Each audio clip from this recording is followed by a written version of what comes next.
The Lord Jesus said, the what defiles the human being is not what they eat, eating without washing their hands, or other rituals that the men of that time insisted that his disciples observe. Of course, he's not saying you shouldn't care for your hygiene. He spoke in the religious context of the time, in which the religious prioritized the details of traditions more than the spirit of tradition. For example, they focus more on washing their hands before eating than cleansing their hearts. That was way dirtier than their hands. And it was way more harmful, dangerous than eating without washing their hands. And in this text, he talks about not letting it into the heart. Not letting it into the heart. You must protect your heart from what can enter it. We have to treat our hearts like our homes. You don't let anyone enter your house. Usually, we don't bring anybody into our house. You bring family members, people close to you that you know and that you trust, who won't do you any harm in your house or learn something about you to do something wrong out there. Likewise, we must treat our hearts and watch what we let into it. For example, what can enter the heart that makes it sick, that can damage it? When you take something personally, somebody did something against you, makes a comment, take an action, at times intentionally to harm you. Most times it is not. Most times people hurt us not because they wanted, but just because of the circumstances. At times they were not thinking about that harmed them, but it just happened. At times we don't think straight. For you to live a life without harming anyone, it is impossible. But you have to be thinking all around you at all times. It's like walking in a multitude without bumping into someone. I doubt you will be able to do that. You won't be able to do that. You won't be able to enter a bus that is crowded without bumping into someone, or a busy street. And that's how we live in society. We end up bumping into someone because of the circumstances we are living in. So likewise, we end up hurting someone without having the intention to do that. Helping someone but harming the other, saying something we didn't think. In the heat of the moment, we're saying something and later we're saying, why have I said that, my God? That happens to the best. You cannot avoid that. But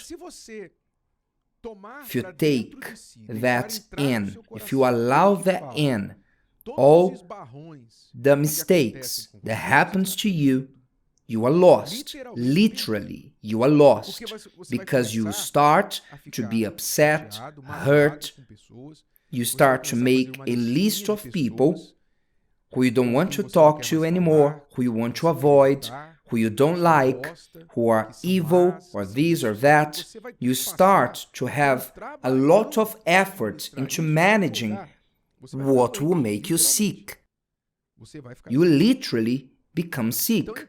So it is impossible for you not to suffer some sort of negative comment or some social harm in the multitudes that we live in, but it is possible for you to close your heart without allowing it to enter the personal side.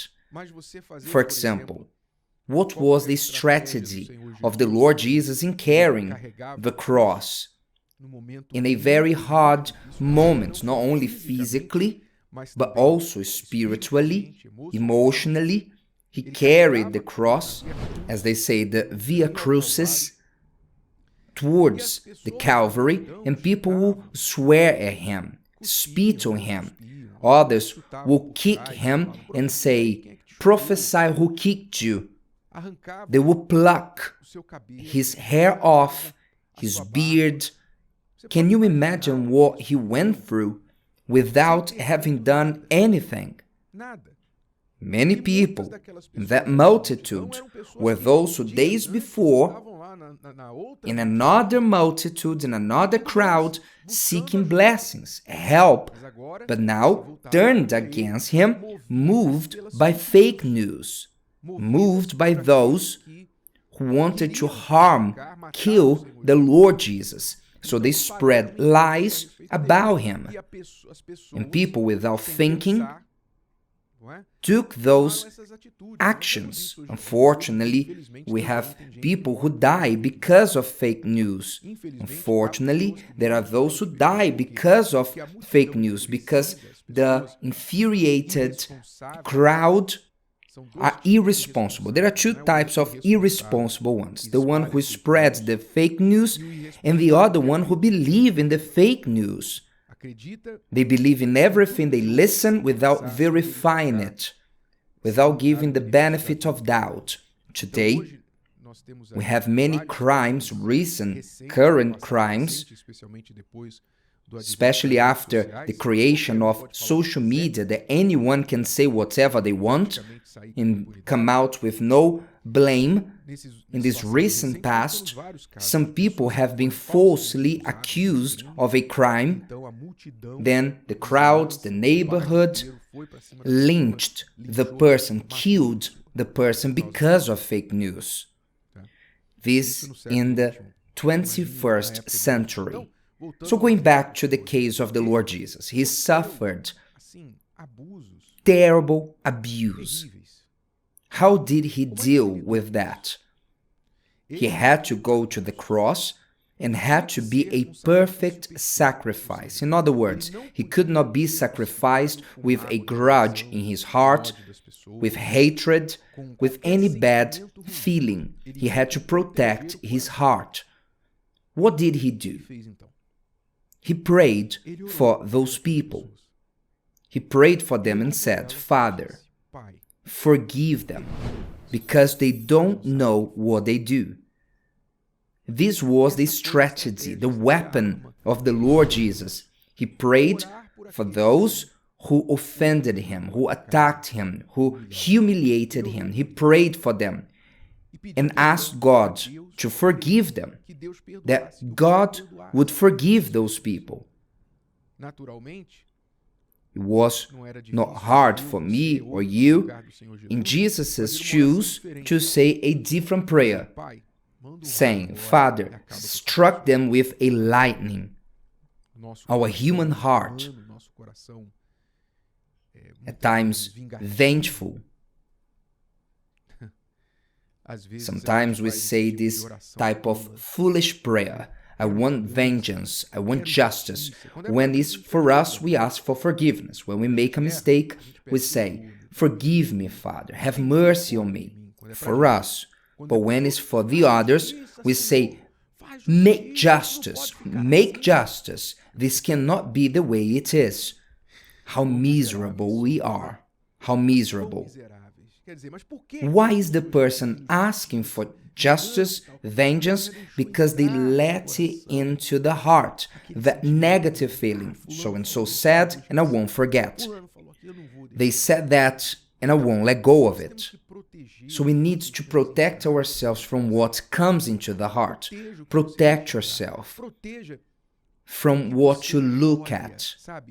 Our eyes, they never grow tired. So they have a lot of curiosity. The eyes want to see. And at times, you can have access to things that if you look at, you won't be able to erase that from your mind. So not everything we should see, look at, or learn about.